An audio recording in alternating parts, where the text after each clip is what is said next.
நீங்க நினைக்கிற மாதிரி விடுதலை சிறுத்தைகள் இருக்கிற ஒரு சில ஆட்களை கையில் வைத்துக்கொண்டு இந்த மாவட்டத்தையே நான் பட்டியல் சமூகத்தை கையில் வச்சுக்கிற மாதிரி ஒரு பிம்பத்தை கட்டமைச்சு அதுல குளிர் காயும் நினைக்காதீங்க.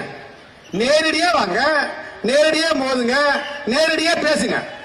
பெரிய உண்ணாவிரதம் அப்படியே நைட்டு விடிய விடிய போஸ்ட் வெட்டுறான். எல்லா ஊர்லயும் போஸ்ட். காலையில் மிகப்பெரிய உண்ணாவிரதம். அம்பேத்கர் சிலை வைப்பதற்கு எதிர்ப்பு தெரிவிச்ச அண்ணாவிர முன்னேற்ற கழகத்தை சேர்ந்த மாவட்ட செயலாளர், சட்டமன்ற உறுப்பினர், நகர செயலாளர் எல்லோரையும் கண்டிச்சு ஆர்ப்பாட்டம், உண்ணாவிரதம். காலையில நானும் எனக்கு ஒண்ணு புரியல, கேக்குறேன், எஸ்பி போன் போட்டு பேசுறேன். ஐயா ஏதோ ஆர்ப்பாட்டம் சொல்றீங்களா, ஏதோ அனுமதி உண்டுங்களா, அப்படி ஏதாவது இருக்குங்களா சொல்லி கேட்டான். அப்படிதான் ஒண்ணுமே இல்லைங்களா அப்படி சொல்றாரு அவரு. அப்புறம் பாக்குற காலையில பார்த்தா யாருமே காணும். வரலாறுல ஒரு 10-20 பேரை வச்சு ஒரு உண்ணாவிரதம் எப்படி ஆரம்பிப்பீங்க? காலையில ஆரம்பிச்சு சாயந்தரம் உற்சாக பேர் உண்ணாவிரதம். அப்புறம் உண்ணாவிரதம் 5 மணிக்கு 6 மணிக்கு மேலதான் போய் பழச்சாறு கொடுப்பாங்க. வழக்கமா அப்படித்தான் உண்ணாவிரதம் முடிச்சு நாம இந்த பகுதியில பார்த்திருக்கிறோம்.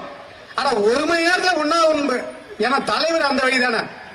இலங்கை ஈழம் தமிழீழம் படுகொலை செத்து மடிக்கிற போது இந்தாண்ட துணையாரோ இந்தாண்ட இணையாரைய உட்கார வச்சுக்கிட்டு ஏசி போய் போட்டு உண்ணாவிரதம் இருந்து எத்தனை மணி நேரம் உண்ணாவிரதம் இருந்தீங்க?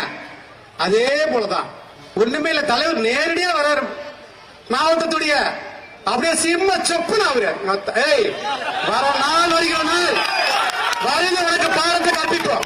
அது ஒண்ணும் மாற்று கருத்து இல்ல.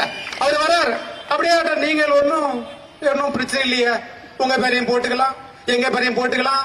நாங்க ஒரு பக்கம் உங்களுக்கு என்ன இன்னும் 500 பேர் கூட வந்து கர்ணபுரத்தை எழுதி கொடுங்க, நாங்க அந்த பேரையும் போட்டுக்கிறோம், இந்த பேரையும் போட்டுக்கிறோம், நீ கொடுக்குற பேரையும் போட்டுக்கிறோம். யாரா நீ? எங்க பேரை போட்டு நீ யார்? அம்பேத்கர் சிலை யாரு? அம்பேத்கர் சிலை சமூக நீதியின் அடையாளமாக காட்சியளிக்கிற கள்ளக்குறிச்சியில அது ஒண்ணுதான் அடையாளமா இருக்குது. அத ஒண்ணு வேரோட புடிக்கிட்டு போயினா சொல்றிய 10 வருஷமா நீ தானே இருக்கிற. எத்தனை சிலையை நிறுவனாங்க? எத்தனை சிலைக்கு மாலை போட்ட? எந்தெந்த ஊருக்கு அம்பேத்கர் சிலையை அப்படியே புரட்டி போட்ட? ஏய், நீயே முடிவு பண்ணிக்கிற. ஒரு டப்பாயும் ஒரு பீரி பாட்டிலும் ஒரு பிரியாணி பாட்டிலையும் கொடுத்தா வந்துருவான் அப்படின்னு நினைக்கிறேன். ஏய், என் தலைவன் என் மாவட்ட செயலர் சாதாரண காடிக்கோடி தொண்டன சட்டமன்ற உறுப்பினர் ஆக்கி அழகு பார்க்கற கட்சி அந்த கட்சி, அழகு பார்க்கற கட்சி. உங்களை மாதிரி பிரியாணி டப்பாயும் பீரியும் கொடுத்து மயங்கி குடிச்சு சாப்பிடான்னு சொல்ற கட்சிடா. வெக்கமா இல்ல? இந்த விசிகே தோழர்களுக்கு நான் சொல்றேன், உங்ககிட்ட நான் கெஞ்சி கேட்கிறேன்.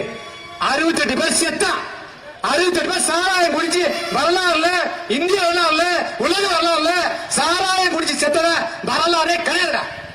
அந்த கன்றாவி இந்த ஊர்ல வந்துச்சு. ஏன் அந்த மூச்சு என்ன புரியாங்க? ஏன் மூச்சு வந்து பார்க்க மாட்டாரா? ஏன் செத்து பண்ண பார்க்கறதுல? அப்படியே நேரம் வாழை படம் பார்த்தேன். எவ்வளவு அழகமா அந்த டைரக்டர் எப்படி எடுத்தாரு. வாழை படம் பாக்குறாரு. இப்போ ஒரு படம் இந்த கபடி படம் நினைச்சேன் மைசூர். எப்படிதான் ஷூட்டிங் தான், ஷூட்டிங் ஆச்சு தானே உங்க ஆச்சு.